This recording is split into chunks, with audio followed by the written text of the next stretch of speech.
Eu vim falar sobre Go. Quem conhece Go aqui? Temos algumas pessoas, mas eu quero que no final o restante da galera que não conhece tenha curiosidade pelo menos de conhecer. Então eu preparei uma palestra para fazer uma introdução de Go aí para vocês. Tem bastante coisa bacana e eu espero que vocês gostem, né? Eu vou falar um pouquinho de mim. Então, eu sou a Marcela, vou me descrever um pouco. Tenho 1,74 m, cabelos encaracolados, sou branca. Eu sou desenvolvedora back-end. Hoje eu estou como software engineer lá na Resultados Digitais, uma empresa de Floripa. Alguém conhece Resultados? Conhece, bacana. Está contratando? Então, vou começar com essa informação aí que é bem importante para a empresa. Eu sou cat lover, o que significa que eu tenho vários gatinhos, então é a Piper aqui. Deixa eu ver se eu consigo fazer isso funcionar. Aqui é a Ursinha e aqui é o Ursolino. E essa é a minha gata Amora aqui, que é a Silvana, que ela deve estar por aí, que eu não estou vendo onde é que ela está agora, mas é o meu amor. Vamos lá. Então, o que a gente vai ver aqui nessa palestra? Um pouquinho sobre a linguagem Go, o que é uma API, para a gente introduzir todo mundo no mesmo patamar. Um pouquinho sobre Docker, um pouquinho sobre Azure. A nossa POC, eu não estou fazendo nenhuma conexão com o banco de dados para deixar o mais simples possível e a gente entender o que a gente vai fazer sobre o Azure, não sobre o banco de dados, beleza? E colocando as engrenagens para rodar. Vamos lá. Por que Go? Obviamente por causa do nosso mascote, que é maravilhoso, né, gente? Vocês já conheceram um mascote tão lindo como esse? Não? É maravilhoso. Parece o quê? Travesseiro. Parece um travesseirinho, mas é uma marmota. Mas ele é muito fofo. Esse daqui é maravilhoso, né? Eu gostei mais. Ele é maravilhoso. Mas tem para todos os gostos. Eu coloquei aqui na apresentação, vou disponibilizar a apresentação depois, mas eu coloquei o link da Maria Leta, que ela tem muito golfer bacana lá, então se vocês quiserem acessar depois é isso, mas não é por isso que eu uso o Go, apesar dos pesares aqui, apesar da minha paixão. Mas eu vou falar um pouquinho sobre a história do Go. O Go foi criado pela Google, que é uma empresa que provavelmente, se eu perguntar aqui, todo mundo vai levantar a mão, vai conhecer. E eles criaram essa linguagem para poder resolver os problemas que eles tinham lá dentro. Lá dentro, em 2007, eles usavam Python e Java para back-end. A maioria das coisas que eles tinham lá dentro era com essas linguagens. E eles tinham alguns gaps lá. Então, por isso que eles criaram o Golang. Porque, né? Vamos resolver criando uma linguagem nova, não é mesmo? Somos foda. E daí, uma timeline de como que foi a criação disso. Em 2007 foi quando tudo começou, eles identificaram esse problema e começaram a trabalhar na criação dessa linguagem. Em 2009 foi quando essa linguagem se transformou em open source. Então, quem tiver curiosidade pode acessar o GitHub, pode fazer PR lá, pode ajudar a melhorar a linguagem e tudo mais. Em 2012 foi lançada a primeira versão estável da linguagem. Então, foi quando as empresas podiam colocar aplicações em Go em produção com mais tranquilidade. Não 100%, né, porque a gente está falando de tecnologia, e tecnologia, como a gente pode ver, é uma coisa louca. Essa linguagem foi criada por esses três caras, principalmente, né, foram os principais engenheiros. Tem o Robert Grismer, do lado, deixa eu ver aqui, do lado esquerdo de vocês. Todos os três foram envolvidos em projetos muito grandes que provavelmente vocês devem conhecer. O Robert, ele fez a participação na criação do VS JavaScript Engine. Alguém conhece isso? Ninguém? Tudo bem. Vamos para o próximo, o Rob Pike e o Ken Thompson. Rob Pike no meio, careca de óculos vermelho. Ele fez participação no Unix. Alguém conhece o Unix? Conhece, né? E o TF8 também, são os dois que eu conheço mais, assim. E o outro cara muito foda é o Ken Thompson, o careca barbudo aí de óculos do lado direito. Ele fez participação também no Unix, no Play 9, no Bilanguage e no TF8. Então a gente pode ver que são pessoas muito foda que fizeram a criação dessa linguagem, né? Próximo. Quais que são os benefícios do Go? Então, quando as linguagens como Python e Java foram criadas, a gente não tinha o hardware que a gente tem hoje. Eram monoprocessadores. Como que a linguagem trabalhava? Com monoprocessadores. Para você fazer thread, para você fazer paralelismo ou você fazer utilização de Go Routines, aqui no Go Routines não existia nos outros, mas para fazer de concorrência, você precisava fazer algumas maracutaias para poder conseguir efetivamente ter essa solução rodando. No Go, isso é nativo. Então, a utilização de paralelismo e concorrência, como é nativa, é muito mais fácil de implementar e rápida, porque já faz o casamento direto com o hardware. Além da utilização dos microprocessadores nativos. Eu vou dar só quem não sabe o que é concorrência nem paralelismo? Quem tem alguma dúvida em relação a isso? Tá todo mundo suave? Eu fiz um desenho aqui, vocês conhecem esse vídeo? É um vídeo sobre fila de banco, é muito interessante, depois vale a pena dar uma olhada lá no YouTube. Mas para comparar, quando você está trabalhando com concorrência, você tem a sensação de que você está efetuando mais de uma tarefa ao mesmo tempo. Então, aos seus olhos humanos, não de máquina, você entende que ele está fazendo várias tarefas ao mesmo tempo. E não é isso, é porque o processador ele é tão rápido que ele faz a troca de tarefa de uma forma imperceptível para a gente, que é humano. Mas na máquina ele está fazendo uma, depois ele está fazendo outra, depois ele está fazendo outra. Então vamos supor, esse ursinho atendente na parte de baixo, que ele é um processador. E que essas são as nossas tarefas, os ursinhos que estão atrás, os 8 ursinhos, 10 ursinhos atrás. Ele está fazendo essa, a gente tem a sensação que está fazendo a do lado junto. Mas não para a gente é assim que funciona. Quando você trabalha com paralelismo, você usa todos os processadores. Então, nesse desenho, a gente tem 4 processadores aqui, né? 4 ursinhos atendentes. E ele está atendendo cada uma tarefa. Isso faz com que fique muito mais rápido o processamento, porque elas estão sendo executadas em paralelo. Beleza? Suave? Tá, próximo. Outro benefício do Go é eliminar a lentidão. Eu não sei se vocês sabem, mas lá em 2007, ou até, na verdade, antes, demorava-se 45 minutos para rodar um build. Então, você terminava de codar ali, queria ver se estava funcionando, dava o comando para rodar o build, ia tomar um café, né, cara? Ia almoçar. Ia almoçar, né, meu? Então, isso causava muita lentidão no desenvolvimento. Hoje, quanto tempo vocês demoram para fazer um build, mais ou menos? Depende do pipeline. Exatamente, do que está envolvido. Mas é muito mais rápido do que 45 minutos, né? No caso do Go, é muito rápido diante do tanto de acoplamentos que vocês podem fazer, né?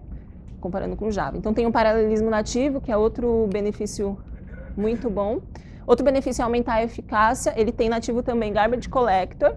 O que trabalha com as concorrências são as Go Routines, que é o que permite que a gente faça concorrência síncrona, e os channels, que permite que a gente faça concorrência síncrona. Escalabilidade, a estrutura de desenvolvimento do Go são pacotes. Então, você desenvolve um pacote, você já pode liberar, o seu colega do lado pode utilizar esse mesmo pacote para poder fazer o desenvolvimento do pacote que ele está fazendo. São binários executáveis, que são extremamente leves. Então, comparado aí com o binário do C#, o C# tem binários de megas, né? No caso, binários seriam DLLs, mas no caso do Go, os binários eles são de bytes. E tem um gerenciador de dependências, que é o GoMod e algumas outras ferramentas que você pode utilizar aí para gerenciar as dependências. Outros benefícios 25 palavras reservadas. Quem coda em JavaScript, quem usa JavaScript, certo? C#, Java, tem um full stackão ali atrás, cara. Qual que é o seu nome? Caio. Caio é full stackão, cara. Levantou a mão para todas. Bom, no JavaScript são mais de 100 palavras reservadas, me corrijam se eu estiver errada, tá? No Go a gente tem só 25, sendo que algumas eu nunca utilizei. Então, são em torno de 21 palavras reservadas, mais ou menos. É uma linguagem estática, a concorrência é muito simples de implementar, então se vocês estiverem a fim de estudar, entra lá no site oficial, tem muita coisa bacana lá de graça. A memória é gerenciável, mas não tem cálculo de ponteiros, porque ele tem o melhor do C e do C++, mas graças a Deus não tem cálculo de ponteiros, você vai trabalhar só com o endereço da memória mesmo. Tem Garbage Collector nativo, como eu falei, e testes nativos, que é muito legal. Inclusive, eu deixei uns links aqui nos próximos slides, deixando algumas referências. Deixa eu ver se é esse próximo. É esse próximo. Para vocês estudarem. Então, tem um curso da Alura, da Ellen, para quem não conhece. Esses dois aqui são plataformas para vocês fazerem exercícios. Tem Go in 5 Minutes e Aprenda Go com Teste, que é que é um repositório lá no Git que a Lauren está fazendo, e que é muito bacana que você une o aprendizado do Go junto com a implementação de testes da linguagem. Então, é bem legal. Próximo, mais alguns artigos, alguns livros, se vocês tiverem interesse de estudar. E vamos ao próximo tópico. O que é uma API? Todo mundo aqui sabe o que é? Quem não sabe o que é uma API? Alguém tem alguma dúvida? Ali atrás. Dá Tá. pra tirar uma dúvida em relação à apresentação Claro, anterior? claro. Você falou que na parte na parte do ponteiro, lá no slide do ponteiro, Vamos voltar. tá, memória gerenciada, provavelmente por causa do Garbage Collector. Sim, Mas eu consigo fazer a implementação de ponteiro? consegue. Tá, ele não é, ele tem abstração, mas deixa pra gente rodar se precisar. Sim, consegue sim. Você consegue fazer passagem de parâmetros por valor ou por ponteiro. O que eu quis dizer ali com memória gerenciável é que você não precisa, exatamente por causa do Garbage Collector, você não precisa se preocupar em limpar. Exatamente. Mas aí se eu não quiser utilizar ele, eu consigo, porque no C# dá pra fazer isso também, né? Se a gente não quiser usar o Garbage Collector, a gente pode fazer gerenciamento. Autogerenciamento. Exatamente. No Go, eu posso confirmar qual que é o seu nome? É David. David, a gente pode conversar depois mais sobre isso, mas era isso que eu queria dizer. O lance dos ponteiros ele tem, você pode utilizar ou não, aí depende da sua implementação, né? Tem casos que são necessários, mas é isso, acho que responde essa pergunta. Não, tá bom. Então, pode utilizar, não pode utilizar. E o Garbage Collector é sobre a memória gerenciável mesmo, se você está certo. David. Obrigada.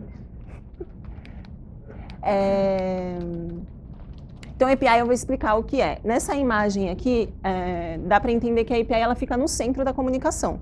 Então, ela faz a comunicação com um banco de dados. Então, pode ser um banco de dados SQL, NoSQL, pode ser um Mongo, pode ser uma fila.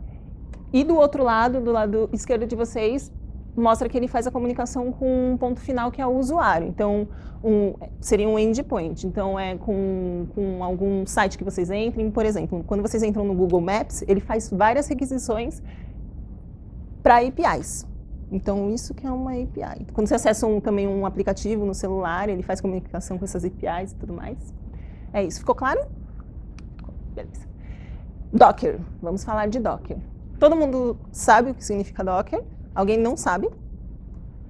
Docker é um container. Se eu estiver falando alguma coisa errada, a gente pode me corrigir. Isso daqui é uma palestra que todo mundo pode participar, então só falar, beleza? Docker é como se você estivesse abstraindo a máquina da sua máquina.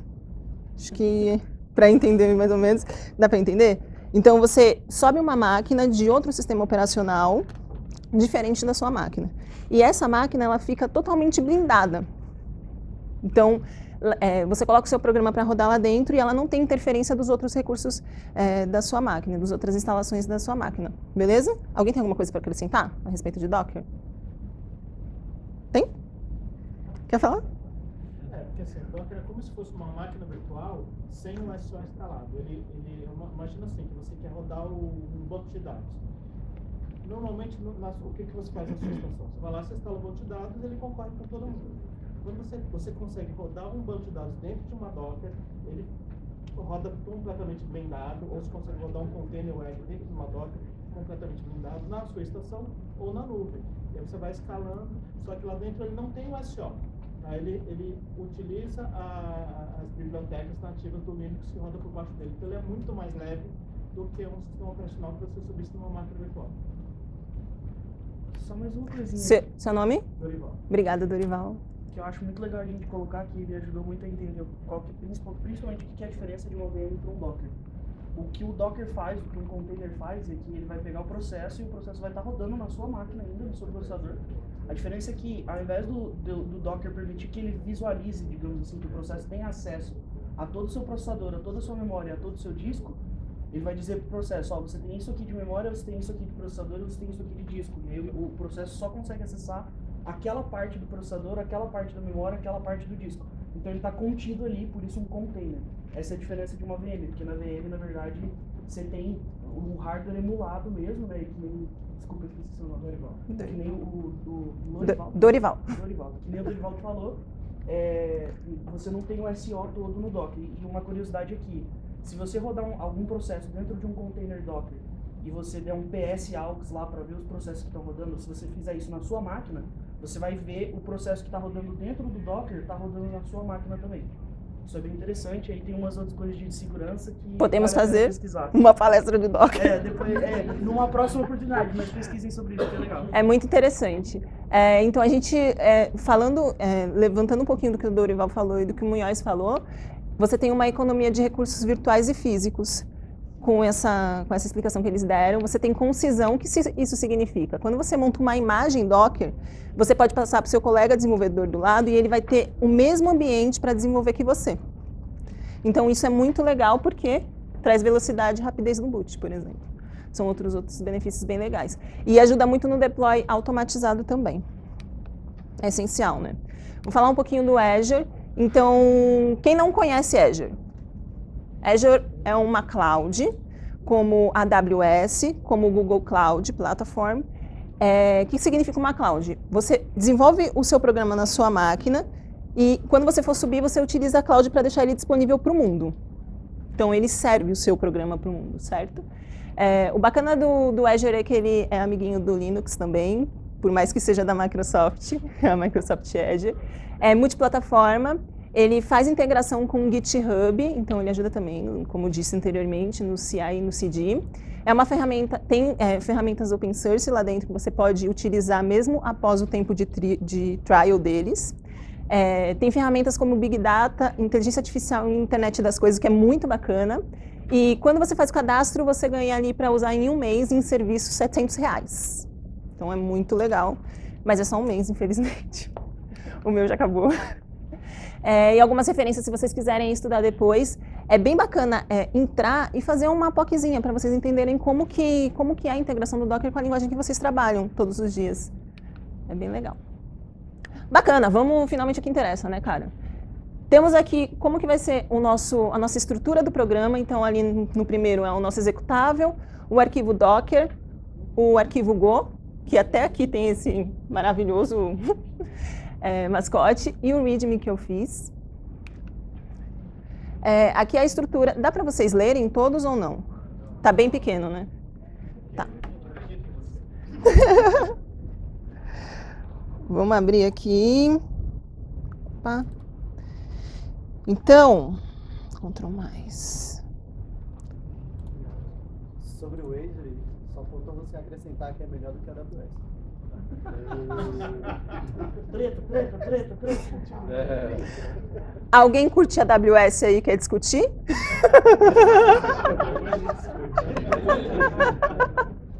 Eu quero participar.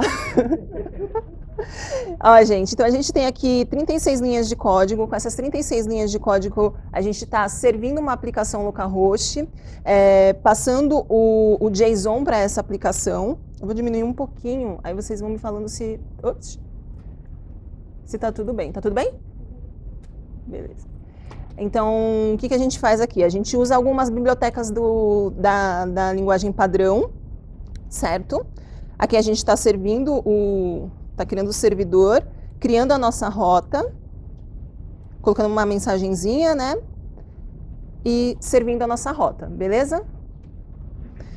Aqui, quando você cria a rota, você associa um método para essa rota buscar depois e fazer algum tipo de processo dentro dela. E aí, aqui nessa linha 23, eu estou setando o header dela, falando que a linguagem que deve ser lida lá na ponta tem que ser o JSON, né? Criei um JSON com várias desenvolvedoras fodas que eu conheço. Essa daqui não tanto, não é mesmo? Que tem 75 anos, não é mesmo? E daí eu escrevo isso dentro do meu response writer, beleza? Beleza. Eu tenho outro arquivo aqui, que é o arquivo de Docker. Ele está bem simples. A única coisa que eu estou fazendo é usando uma imagem que já tem o Golang, que é o pacote que eu preciso para poder rodar minha aplicação no container Docker. Estou fazendo algumas configurações, como copiar as packages locais, instalar todas as dependências, instalar o meu binário, né, o meu executável que está aqui, lá dentro, e expor a porta 5000. Então, é a única coisa que eu estou fazendo aqui. Acho que é isso. Deixa eu ver se tem mais alguma coisa aqui nesse cara que eu não falei. Beleza? Então, ao GIF maravilhoso do House, let's code. Vou fingir que estou trabalhando. Bom, aqui eu estou simulando, dá para ver direitinho? Tá, aqui eu estou simulando acessar o localhost, ele vai dar ruim, né? Porque não está servido ainda. E daí eu vou rodar com esse comando go run main go. Eu falo o mesmo nome do arquivo main para poder rodar essa aplicação no Go. Quando eu estiver rodando aqui, ele vai aparecer a mensagem que está servindo na porta 5000. Se eu voltar lá para o meu navegador, ele já vai aparecer bonitinho localmente aqui para mim. Se eu derrubar com Ctrl C, ele vai, voltando lá, cair o servidor e não vai mais rodar a porta. Firmeza? Ao próximo, acho que eu fiz uma cagada aqui, não é mesmo? Eu coloquei invertido. Então, ao próximo, eu tô subindo meu Docker. Deixa eu voltar aqui para ficar mais fácil para vocês. Ah, cara, quer saber? Eu vou tentar fazer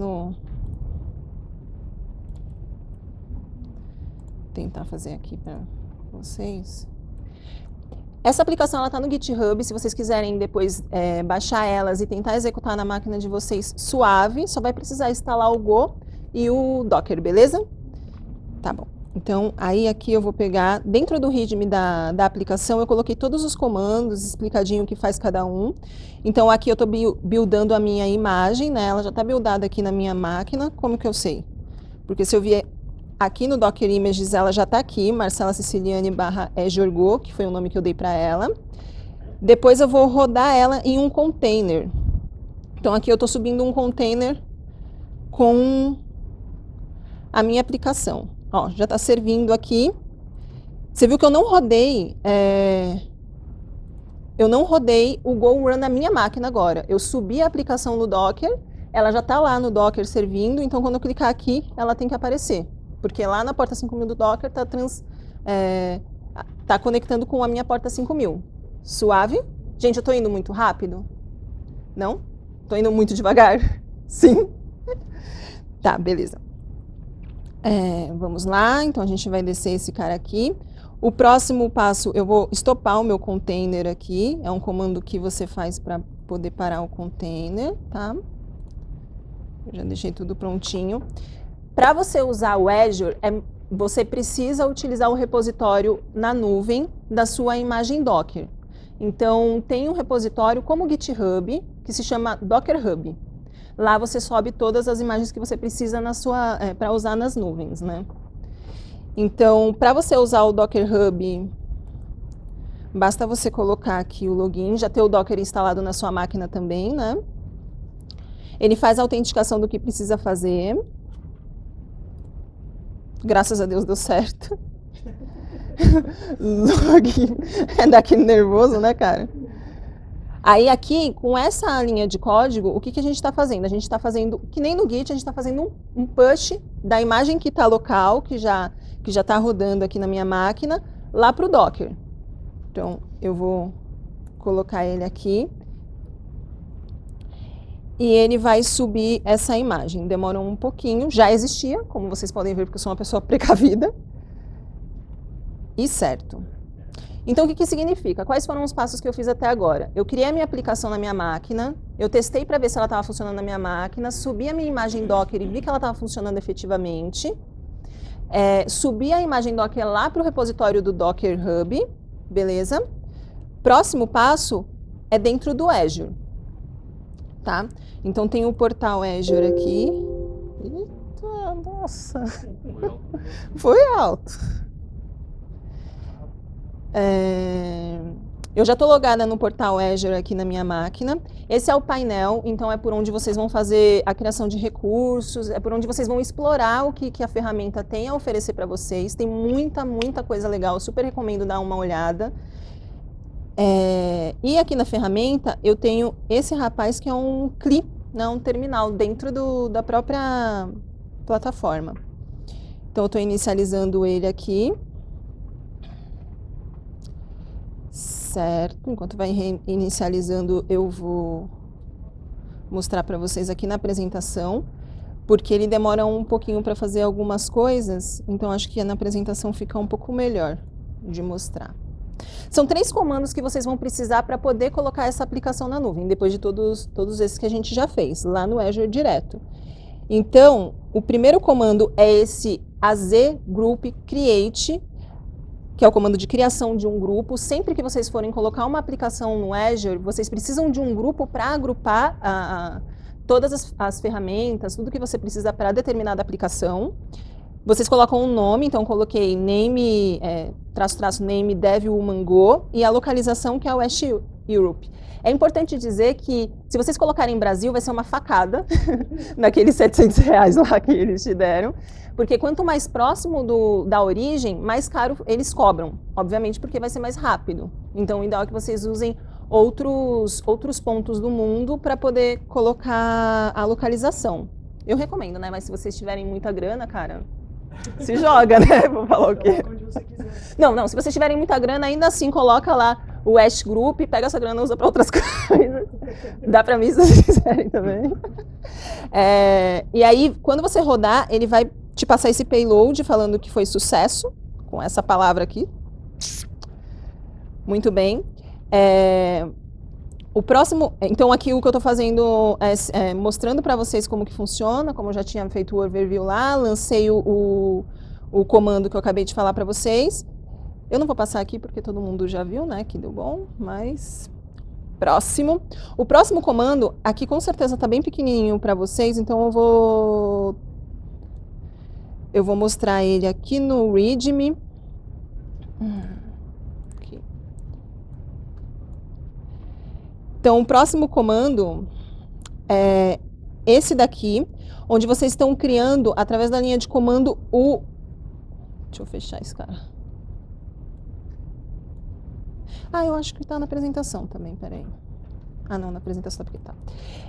Que vocês estão criando o plano ao qual vai ser atrelado o seu grupo, beleza? Então, é AZ app service espaço plan, espaço create. Então, vocês vão dar um nome através do parâmetro name, Azure. Depois, atrelar isso ao resource que vocês acabaram de criar, que é o dev woman go, que eu dei esse nome. Eu atrelo a um plano, que é o B1, que é o mais básico e o mais barato, que é de graça, inclusive, para vocês continuarem depois desses 30 dias. E falo que eu quero isso atrelado ao Linux, beleza? Então, depois que eu rodar esse cara, ele vai devolver esse payloadão aqui enorme, que acreditem em mim, em algum local aqui tá falando que deu sucesso, que é nesse local aqui, ó. Tá bom? Logo depois que rodar, é isso que vai rolar.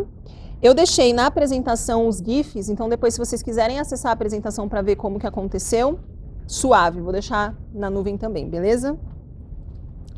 Próximo cara, retorna um payload cada vez maior, esse payload é gigante, mas o que ele está falando aqui o que ele está fazendo aqui é a criação do meu web app, que é esse Azure Go API.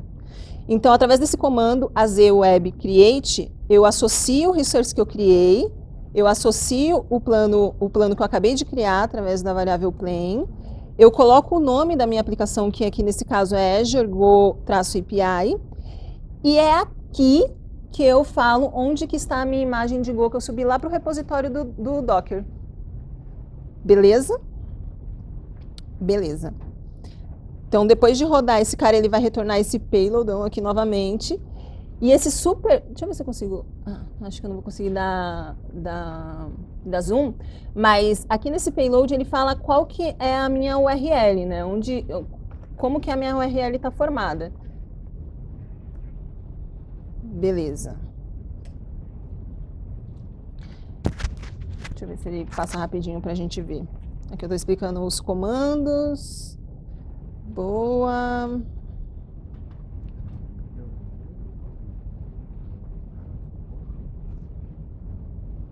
Eu acelerei, não é tão rápido assim, é bem mais devagar. Mas aqui ele traz esse payload e ele fala para mim onde é que está a URL. Eu não mostrei para vocês nesse cara, mas beleza.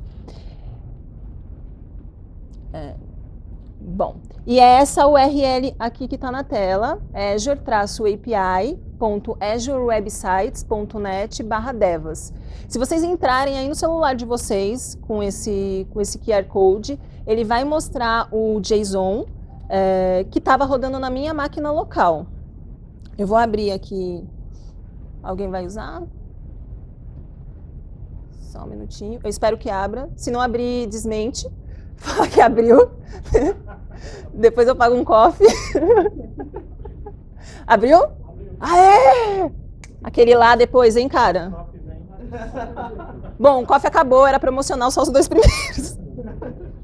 Mas se eu abrir aqui numa aba anônima, eu já abri algumas vezes na minha máquina.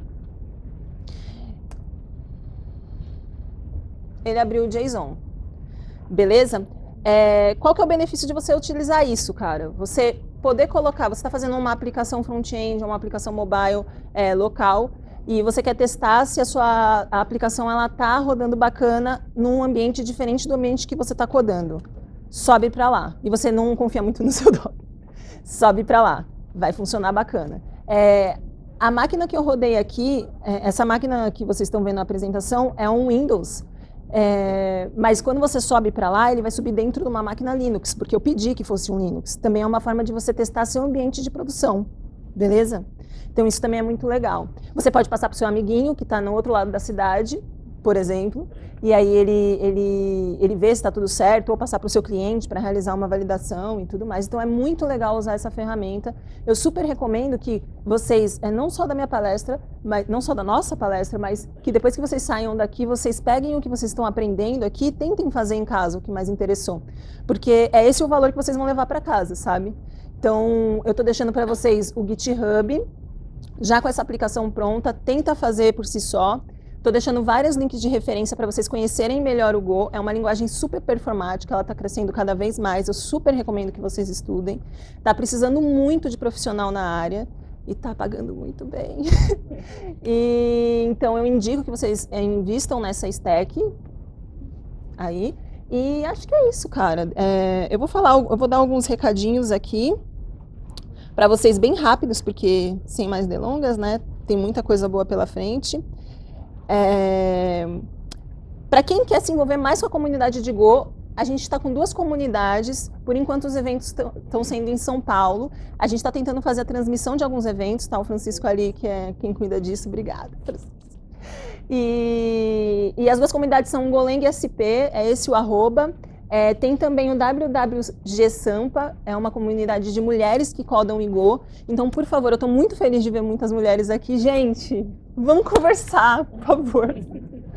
É muito difícil achar mulheres que codam em Go e eu gostaria muito, pessoalmente, e até para o bem, né, da humanidade, que a gente se juntasse, conversasse, sabe? E se desenvolvesse todas juntas. A gente está no Meetup, a gente está no Slack, estamos no Telegram também. Aqui tá alguns contatos meus, então eu sou... Tá errado ali, na real. Eu sou Márcia Ciliani em todos. Eu preciso atualizar esse slide, não é mesmo? E é isso. Gente, se vocês tiverem alguma crítica, por favor, me deem. Tá aqui o feedback. Ia ser incrível receber a opinião de vocês. E eu espero que tenha acrescentado para vocês de alguma forma essa palestra. Que vocês estudem depois daqui a respeito do Go e que a gente se encontre na comunidade e converse bastante, porque é muito legal trocar. E eu acho que é isso. Tem alguma dúvida?